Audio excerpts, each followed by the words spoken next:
The last time you didn't do something you knew you should do. Start that business, have that conversation, send that application, make that call. It wasn't because you lacked talent. It wasn't because the timing was off. It wasn't bad luck or bad circumstances. It was because you were waiting to feel ready. And that feeling never came. It never comes. That's the part no one tells you. What if I told you that waiting to feel confident is the exact mechanism by which you guarantee you never become confident? What if the feeling you're waiting for doesn't exist on this side of the action, only on the other side of it? What if every hour you spend waiting is an hour you are actively building the wrong record inside your own nervous system? I spent nearly a decade in U.S. Army Special Forces, leading teams in real operations under conditions where a wrong decision didn't cost you a promotion or a bad performance review. It cost lives. I have given orders with my hands shaking. I have moved toward danger while every instinct in my body was telling me to stop. And I learned something in those years that I have never found in any book on confidence, motivation, or self-development. Confidence is not a feeling you wait for. It is a record you build, one action at a time, by moving before you feel ready. That is what this video is about. Not motivation, not affirmations, not a morning routine. The actual mechanism by which confidence is constructed in a human nervous system, and why almost everyone alive today has the sequence completely reversed. Stay with me. What I'm about to show you will change the way you understand every area of your life where you feel stuck. There is a lie so widely accepted that most people never question it. It sounds reasonable, it feels true, and it is quietly destroying more potential than a lack of talent ever could. The lie is this: first you build confidence, then you act. You have heard this your entire life in 100 different forms. Believe in yourself. Trust the process, visualize the outcome, repeat the affirmations, and when you are truly ready, when you feel it in your gut, that's when you take the leap. Here is the problem. The brain does not run on belief, it runs on evidence. It does not process your intentions or your desires or your affirmations. It asks one question and one question only, every single time you approach something unfamiliar. Has this been done before, and did it go okay? When the answer is no, when there is no record, no prior experience, no data, the brain defaults to threat response. It fires the alarm. And that alarm has a name: fear. So here is the trap. Every time you wait to feel confident before you act, you are waiting for a feeling that can only be generated by the action you are refusing to take. You are standing at a door that only opens from the other side. The confidence you need to act is built by acting. It cannot be accessed any other way. Not by thinking about acting, not by preparing to act, not by intending to act, only by acting. And the longer you wait, the worse it gets. Because the brain is learning the whole time. Every day you delay, it files another data point. Every time you stop yourself at the edge of the uncomfortable thing, it registers the pattern. You approach the threshold and retreat. And over time, that becomes your identity. Not in some abstract sense, but in the literal, neurological sense of a pattern your brain has automated. The person who thinks instead of acts. The person who gets ready to get ready. This is not a character flaw. It is a mechanical process. And mechanical processes can be interrupted and reversed, but only if you understand what is actually happening. The men and women I served with did not walk into operations feeling invincible. There were no cinematic speeches before we moved out. Nobody asked themselves whether they felt ready. That question was not part of the vocabulary. The only question was, what is the next step in the procedure? Execute that step.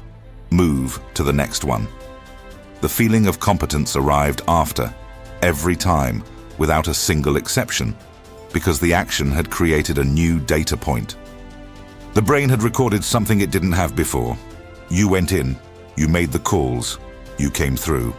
That is now known territory. And known territory no longer triggers the alarm the same way. That is the sequence, and it cannot be reversed. Let me take you to the moment I learned this at a level I could not explain away. I was a young team leader, trained but green, my first real combat deployment. We were tasked with securing an urban area that hostile forces had fortified. Barriers across the roads, obstacles designed to stop armored vehicles, every structure potentially dangerous. My team had more experience than I did. Most of them had been in situations I had only trained for. They had the kind of calm that comes not from being fearless, but from having already survived fear. And every single one of them was looking to me for the order.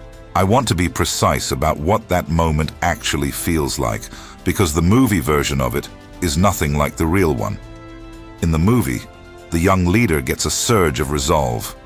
The fear transforms into clarity. He says something everyone remembers. That is not what happened. What happened is that I stood there with the weight of every person in that unit pressing down on me. And my mind was running calculations it had no business running in that moment. What if I call this wrong? What if my plan has a gap I haven't seen? What if someone pays for my mistake with something I can never give back? I did not feel confident. I was not ready. I had no inner signal telling me the outcome would be okay. What I had was a plan, a team, a mission, and a responsibility that belonged to me and no one else. So I gave the order. We moved. The plan was not brilliant. It was disciplined and procedural, and we executed it step by step, under conditions that demanded everything we had. There were moments inside that operation where I made decisions in real time with incomplete information and no certainty about what was waiting on the other side. And when it was over, and my team came through it, something happened in me that I want to describe as precisely as I can. It was not euphoria. It was not a rush. It was quieter than either of those things. It was a registration. My brain had updated its records. You were afraid and you moved anyway. You had no proof you could do this. Now you have proof. That version of you exists now. He is in the record. I walked into that operation as one person and came out as a different one. Not because of what I felt, but because of what I had done. The difference between those two people was not talent or courage in some heroic sense. It was evidence. The file existed now. The territory was no longer unknown, and every subsequent operation that pushed into similar terrain activated a different response. Not fearlessness, never fearlessness, but a different relationship to the fear. One that said, "You have been here before. You know what to do." That is what confidence actually is. That is the only thing it has ever been. A record, not a feeling. A file in your nervous system built from actions taken in uncomfortable territory. Now let me explain the neuroscience behind what you just heard, because once you understand why the brain responds this way, you stop misreading the signal. And misreading the signal is what keeps most people paralyzed for years. Your brain is not designed to make you successful. It is designed to keep you alive. The way it does that is by modeling the future based on patterns from the past. Every experience you have is processed and filed. When a new situation arises, the brain searches its records for a match. If it finds one with a positive outcome, it proceeds with a low-threat response. If it finds nothing, or finds a negative outcome, it defaults to high alert. That is fear. And the critical thing to understand is that fear is not a signal about your capability. It is a signal about your record. Your brain is saying, "I have no data on this." Threat mode activated. It is the absence of evidence, not the presence of danger. The hardest part of this to accept is what it means about the situations where you feel most afraid. The business you've been planning for years, but never started. The conversation you know needs to happen, but keep postponing. The version of your life you can see clearly, but haven't moved toward. Every one of those things triggers the fear response, not because you can't do them, but because you haven't yet. The fear is loudest exactly at the edge of the territory where your growth is waiting. Think about that. The areas of your life where you feel the most stuck, the most likely to overthink and delay, those are not the areas where you lack ability. They are the areas where you lack record, and record can only be created one way. This also explains something that confuses a lot of people. Why someone can be completely self-assured in one area of their life and completely paralyzed in another. It is not general confidence or general fearfulness. It is history. Where the record exists, the brain operates calmly. Where it doesn't, the alarm fires. And the only thing that changes the alarm is the action that creates the record. You cannot think your way to a new record. You cannot visualize or affirm your way to it. You earn it by going into the territory that frightens you and coming out the other side. Every time you do that, the threshold shifts. Not because the world became safer, but because the brain updated its files. I want to talk about something most people never consider because it is uncomfortable and requires a kind of honesty that is easier to avoid. Confidence is not a permanent acquisition. It is not something you earn once and keep forever. It is a muscle. And like every muscle in the human body, it atrophies without load. I have watched this happen to exceptional people, people who made hard decisions without flinching, who built things, led teams, moved through the world with bearing that comes from having been tested. And then, over time, not from any single event, but from a slow accumulation of smaller retreats, they stopped exposing themselves to the discomfort that built them. They started avoiding the difficult conversations, leaving risky decisions unmade, declining the exposures that might not go well. And in doing so, they began training the opposite muscle, the muscle of avoidance. And that muscle grows too. In Special Forces training, a principle was so fundamental, it was never stated as a rule. It was just understood. There is no maintenance without load. A training program that never challenges you does not preserve your capability. It lets it erode slowly while giving you the false comfort of activity. Going through the motions is not training. A routine that asks nothing of you builds nothing in you. The same principle governs every human capacity worth having. If the things you do each day do not require you to push past some form of resistance, uncertainty, discomfort, the risk of being wrong, then you are not maintaining your capabilities. You are very slowly losing them while feeling like you're holding steady. This is the part that comfort-oriented self-development will never tell you, because it is not comfortable to hear.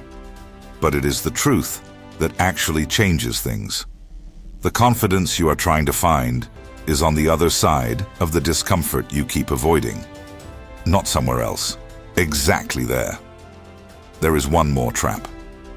And this one is the most seductive, because it feels like self-awareness when it is actually surrender. The trap is making your behavior contingent on how you feel. You wake up and the world feels heavy. The task that seemed manageable yesterday feels enormous today. You don't feel motivated, you don't feel clear. And so you decide, reasonably, kindly, that today is not the day. Tomorrow, when you feel better. And tomorrow comes, and sometimes you feel better and sometimes you don't. And the days when you do, you move forward. The days when you don't, you don't. And your trajectory over months looks like a line that goes nowhere, because the forward movement is always canceled by the stopping. Here is the operational reality. Feelings are data, not commands. Your emotional state is information about your current condition. It is not an authorization system for your behavior. In the field, you do not wait for the team to feel ready. You don't postpone the mission because someone woke up in a difficult state. The plan runs on the plan. The execution runs on the procedure. The feelings are acknowledged and then set aside, because they are not the criterion. There is a concept I want you to take from this video above everything else. The difference between emotional stability and operational stability. Emotional stability means your feelings are calm and positive. Operational stability means you execute the plan regardless of how you feel. The first is a condition of your circumstances. The second is a condition of your character. Of the two, only one is actually under your control on any given day. The people who build real, durable confidence over years are not the ones who feel motivated most often. They are the ones who show up most consistently, on the sharp days and on the heavy days, when it costs them nothing and when it costs them everything. Because the brain doesn't record your intentions. It doesn't file your feelings. It records what you did. And the accumulation of what you did is the only thing that changes who you believe yourself to be. One practical tool before I move on. Start tracking what you do instead of how you feel. At the end of each day, write down 3 things that represent forward movement. Not achievements, movements. Did you do what you said you would do? Did you take one step toward the thing you keep postponing? Did you hold a commitment to yourself when it would have been easier to break it? Those 3 things, written down, give your brain the evidence it needs to build a different story about who you are. Without that record, the brain writes the story on its own. And the story it writes almost always underestimates you. In every operation, after every mission, we conducted a structured debrief, not to celebrate, not to punish, to record. What went right? What went wrong? What changes tomorrow? A clear accounting of reality, so the brain had accurate data to work from instead of inventing a narrative. That same discipline, applied to your daily life, is one of the most powerful tools for building self-trust that I have ever encountered. It costs 5 minutes. The return is compounded over every day you do it. The final pattern. And this one quietly ends more potential than any of the others. People try to build confidence in leaps. They decide to transform everything at once.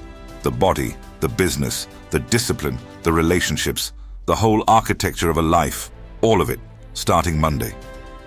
And they set a standard that requires a version of themselves that doesn't exist yet.